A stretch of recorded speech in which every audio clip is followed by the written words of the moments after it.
Awali aktivitas dan pelayanan Anda melalui renungan pagi menjadi putra dan putri Allah. Terdengar panggilan Roh untuk mengangkat salib, dan mereka yang mengangkat salib akan menemukan bahwa salib mengangkat mereka. Dituliskan oleh Ellen G. White bersama Pendeta Denny Kanajo. Selamat mendengarkan. Shalom, selamat pagi para pendengar yang setia dimanapun Anda berada saat ini. Kita berjumpa kembali dalam mendengarkan firman Tuhan melalui audio Renungan Pagi pada tanggal 8 Maret 2021 dengan judul Kesukaran Mengajar Kita Rindu ke Sorga. Sebelum kita melanjutkan bacaan renungan kita pada saat ini, saya mengajak untuk kita berdoa. Bapa di sorga, terima kasih karena kebaikan dan rahmat Tuhan besar bagi hidup kami, khususnya sepanjang malam tidur kami. Hingga tiba di pagi hari ini kami bangun dengan tubuh sehat dan segar. Sebelum kami melakukan segala aktivitas dan pekerjaan pelayanan kami sepanjang hari ini, kami rindu untuk mendengarkan kebenaran firman Tuhan. Curahkanlah kuasa Roh Kudus-Mu kepada masing-masing kami agar kami mengerti dan kami mempraktekkan dalam kehidupan kami. Ampuni kami Tuhan, kami sudah berdoa hanya di dalam nama Tuhan Yesus dan Juru Selamat kami. Amin.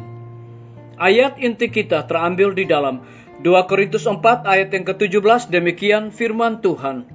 Sebab penderitaan ringan sekarang ini mengejarkan bagi kami kemuliaan kekal yang melebihi segala-galanya, jauh lebih besar daripada penderitaan kami.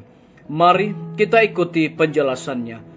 Walaupun Tuhan tidak menjanjikan kebesaran dari pencobaan kepada umatnya, Dia telah menjanjikannya yang jauh lebih baik.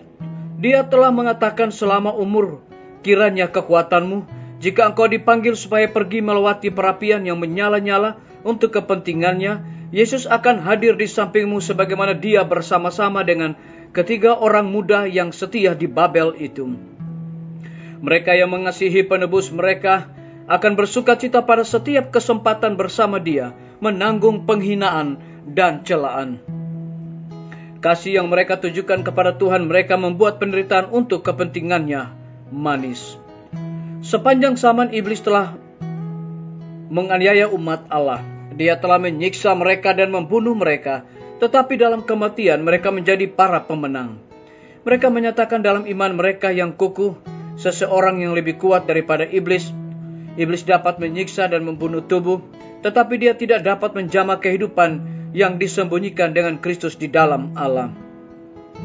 Dia dapat mengurung dalam tembok-tembok penjara, tetapi dia tidak dapat mengikat semangat atau roh.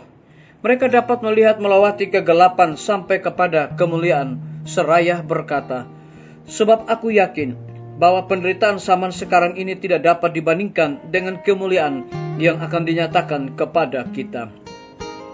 Gereja Allah yang dibenci, dianiaya oleh dunia, sedang dididik dan didisiplin dalam sekolah Kristus. Mereka berjalan di jalan sempit. Di dunia mereka disucikan dalam api penderitaan. Mereka mengikut Kristus melalui pertentangan-pertentangan yang menyakitkan. Mereka menjalani penyangkalan diri dan mengalami kekecewaan yang pahit. Tetapi pengalaman mereka yang menyakitkan itu mengajarkan kepada mereka kesalahan dan kesusahan dari dosa, dan mereka melihatnya dengan kebencian. Mengambil bagian dalam penderitaan Kristus berarti dipersiapkan akan mengambil bagian dalam kemuliaannya. Dalam penglihatan yang suci, Nabi itu melihat kemenangan umat Allah. Dia berkata, dan aku melihat sesuatu bagaikan lautan kaca bercampur api, dan di tepi lautan kaca itu berdiri orang-orang yang telah mengalahkan binatang itu, dan patuknya dan bilangan namanya. Pada mereka ada kecapi Allah, dan mereka menyanyikan nyanyian Musa hamba Allah, dan nyanyian anak domba. Biarlah bacaan renungan kita saat ini akan menjadi berkat bagi kita semua. Mari kita tunduk kepala dan berdoa. Terima kasih Bapa di sorga, karena kebenaran firman Tuhan pada pagi hari ini mengingatkan kembali kepada kami. Iblis telah menganiaya umat Allah. Dia telah menyiksa mereka dan membunuh mereka. Tetapi dalam kematian mereka menjadi para pemenang. Terpujilah nama-Mu ya Tuhan.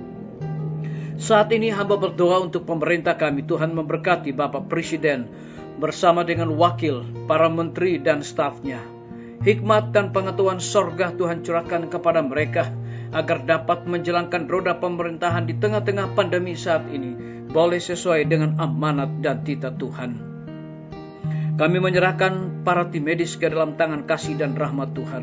Lindungi pelihara mereka, dokter, perawat, bidan, dan semua para relawan kesehatan yang ada di setiap rumah sakit, bahkan puskesmas yang ada di Indonesia, TNI, Polri, PNS, wira swasta, petani, pedagang, nelayan, tukang grab, dan saudara-saudara kami yang ada di dalam penjara. Kami serahkan sepenuhnya mereka ke dalam tangan kasih dan rahmat Tuhan.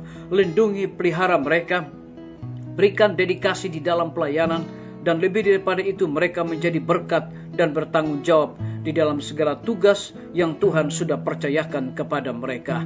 Kami juga berdoa untuk guru-guru, kepala sekolah, dan semua siswa. Tuhan lindungi, pelihara mereka, berikan kekuatan, kesehatan, dan hikmat dan pengetahuan sorga.